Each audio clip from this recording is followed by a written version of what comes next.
My neighbors already think I'm a weirdo, so the last thing I want to do is embarrass myself when I'm making these intro videos.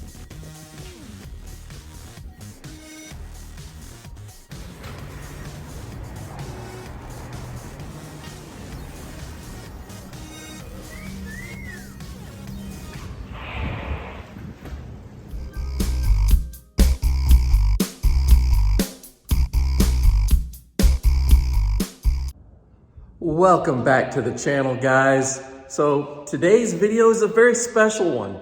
This is my 100th Tesla video for YouTube. So I just wanted to take a few minutes to first of all say thank you, because there's no way I would have made 100 videos if I thought no one was even watching. So thanks for joining me on this journey, guys. I've got a lot more content coming, but today is really just a thank you to you. And also, let's just kind of talk about how I got started with YouTube and why I'm doing this in the first place.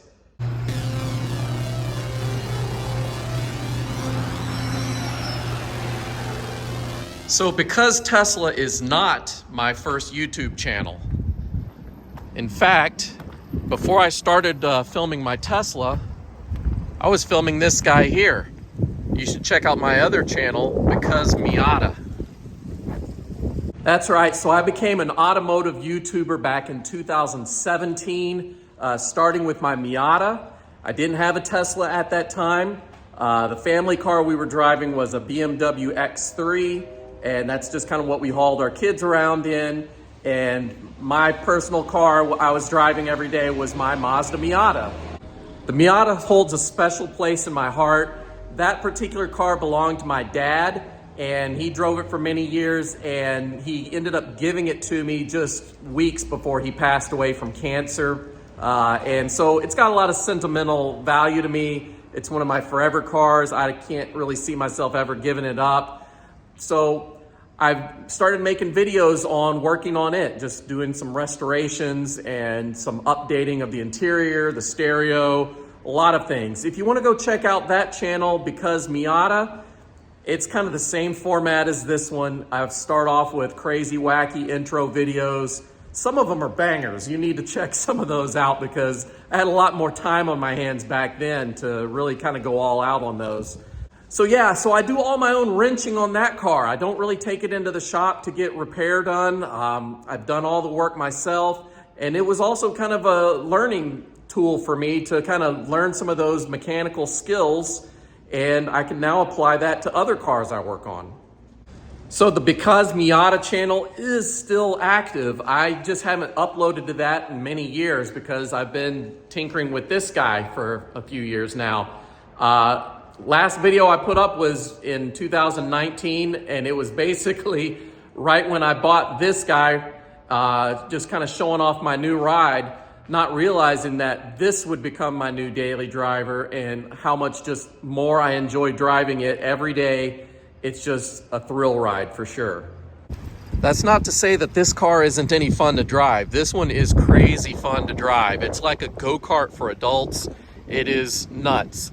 It's just not as fast as this car. This car is insane when it comes to speed, performance. It's amazing. My Miata is fun to drive. Don't get me wrong. I've got, aftermarket coilovers that I put on. I've got a sport catback exhaust, high flow cat, cold air intake. I've got all the usual stuff that people do when they mod their cars. But I came to a realization that no matter how much money I threw at it, it's just not going to be as fast as the Tesla. And that kind of makes me sad in many ways because I do love my Miata, and I'm not totally opposed to gas-powered cars, but I do see their problems. I do see where electric is the future. All cars are going to be heading that direction eventually, so why not embrace it now, right? All right, super windy out there today, guys. Sorry for all the wind noise. So yeah, let's talk about the Tesla for a minute. Why did I decide to go electric? So just like many of you guys, I watched all these unveilings of the Model S when it first came out. And because I'm a tech guy, I work in IT, I've always had gadgets. the Tesla Model S, when it came out, just appealed to me on all levels. You know, I wasn't familiar with electric cars. I knew of a few, like Nissan Leaf and things like that. But because of the specs on those things, I was just never really interested. Hybrids, I was never really into. The Prius just looks like a boring car to me. So I'm more into the performance. You know, before I had these cars, I had a Volkswagen GTI that I had, you know, stage 1 tune with software tune, you know, suspension mods, all the stuff that you do, cold air intake. You know, I was into modding my cars. I was always into quick cars, could never really afford the super fast cars that I would have wanted back then, you know, GTRs, you know, things like that. Just could never afford it. But I would get the car that I could afford and then try to mod it into a way that I liked it, and that was quick enough for me. So when I saw the Tesla Model S and saw how fast it was and just the performance and that it had all these cool gadgets in it that did all these crazy things, I was intrigued. Still couldn't afford the price tag on that.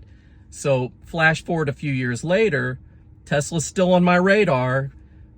Elon announces the Model 3, talks about its price point. Now I'm super interested.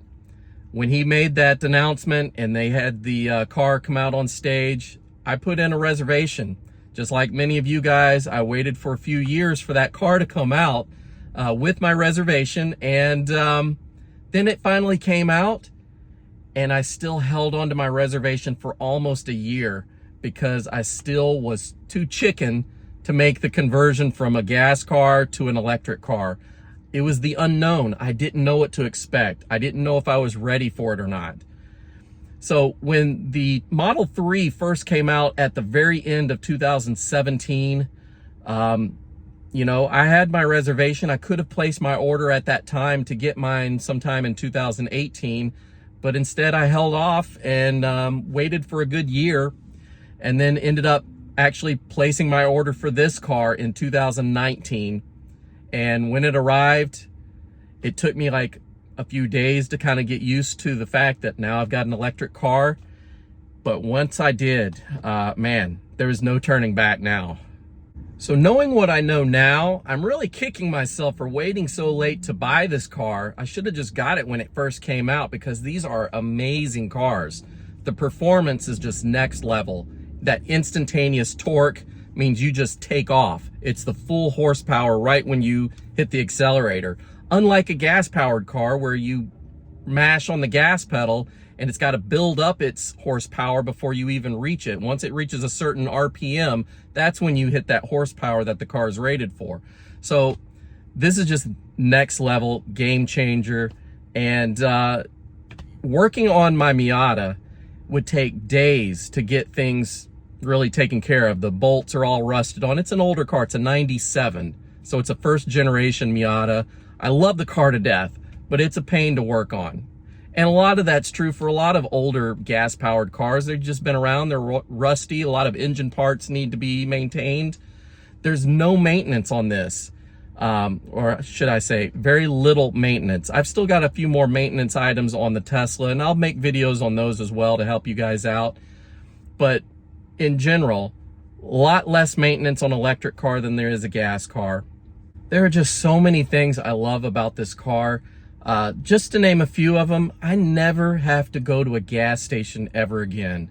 The only time I'm going nowadays is just to fill up my gas tank to put in, you know, fuel in my lawnmower and things like that. I do still have to take my Miata in to put gas every once in a while, but I'm rarely driving that car. I will be doing some more work on that car in the near future, and I will probably record it and put it on the Miata channel. So take a look at that channel if you want. If not, you know, it's no big deal. But having a lot of fun with both cars, and that car just requires a lot more work than this one. So back to the whole gas station thing. That's another thing. A lot of people complain about the inconvenience of having to wait hours to charge your car. Well, let me just give you my philosophy on the whole thing. What do you think is more convenient? Is it more convenient to drive away from your house, somewhere along the way to your job or wherever it is you're going, find a place to put gas in your car, then make that decision that we all have to make. Am I going to pay at the pump, or am I going to go inside and pay at the counter? If I pay at the pump, yes, it's more convenient, but there's also a higher likelihood that my credit card will get stolen because of the skimmers that they put on those machines. But if I go inside, I'm going to have to make line, and all those people ahead of me are buying lottery tickets and cartons of cigarettes and everything but gas, it seems like. So I used to hate going to the gas station, and I thought that was a major inconvenience. So that's scenario one. Or scenario two, treat your EV like you do your smartphone. I never go to bed without plugging my phone into a charger so I have a full battery the next day. I kind of treat my EV the same way. I pull into my garage. If I've got a low battery, I plug it in. By the time I, go to sleep, wake up the next morning, my battery's topped off. So I've got a full battery every day, and I don't have to go out of my way and make line anywhere. I just plug it into the, car and walk away. That's it.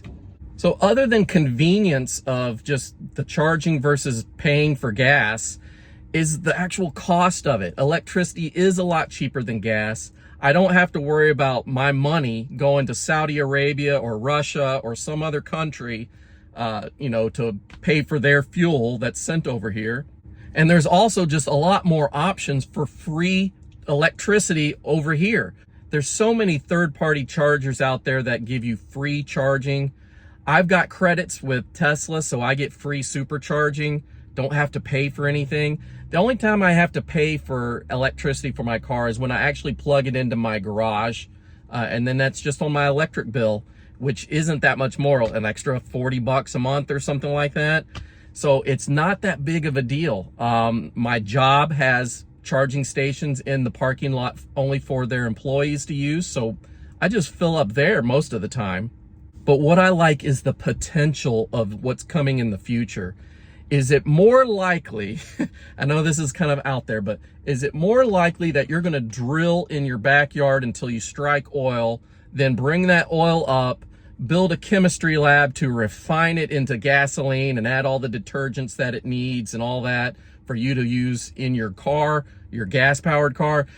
Is that more likely, or is it more likely that you can strap some solar panels on your roof, get a battery to store that energy and have free energy that way?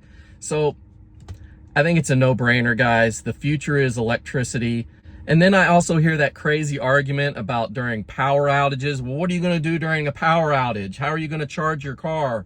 Well, I'm going to do the same thing that gas owners use when they have a power outage. You basically drive it till you're out of gas or out of battery. What can you do? Because guess what? How are you going to go pump gas if there's no power? Gas pumps run on electricity. So again, what's more likely? Are you able to get a solar system for your house, and that way you always have electricity, a battery backup for the house to where you always have power even during a power outage? And, you could use that energy to either power your house, power your car, whatever you need. If you just have a gas car, even if you have solar on your home and a battery to power your house, that power is still not going to convert into gasoline to put in your car. So, electric is the way to go. So I do realize that EVs aren't for everyone right now. I know a lot of you guys don't live in major metropolitan cities like I do, where there's EV chargers everywhere. You may live far out in the country where there's just not enough charging infrastructure to get you around reliably. So I understand that. But just think about 120 years ago when everyone was converting from horse and buggy to gas-powered cars. It was the same arguments. Where are you going to get gas for that thing? Where's the nearest gas station? It's 100 miles away. It's all the same argument. But we've had 100-something years to build up the infrastructure for gas-powered cars. The electric car is going to be just the same, but I think it's going to be a lot faster. We're going to start seeing charging stations on every corner, just like they are gas stations. In fact, I think it'd be very wise if the gas companies started putting charging stations at their gas stations. That way they can kind of capture the market on both types of vehicles. All right, so that's really it, guys. I just wanted to say thank you for joining me on this journey. Wanted to kind of give you my background as an automotive YouTuber. I've been doing this since 2017. I've done a lot of mods on my Miata, a lot of performance mods. Haven't done a lot of performance mods on the Tesla yet, but that will be in the near future as well. We're going to be upgrading suspension and some other items that I'm excited to show you guys. So if you want to see me work on gas cars, follow me on the Because Miata channel. And if you want to see me work on electric cars, then make sure you follow me on this channel. And I hope you guys have a really good day. I will see you guys in the near future. Take care. Bye-bye.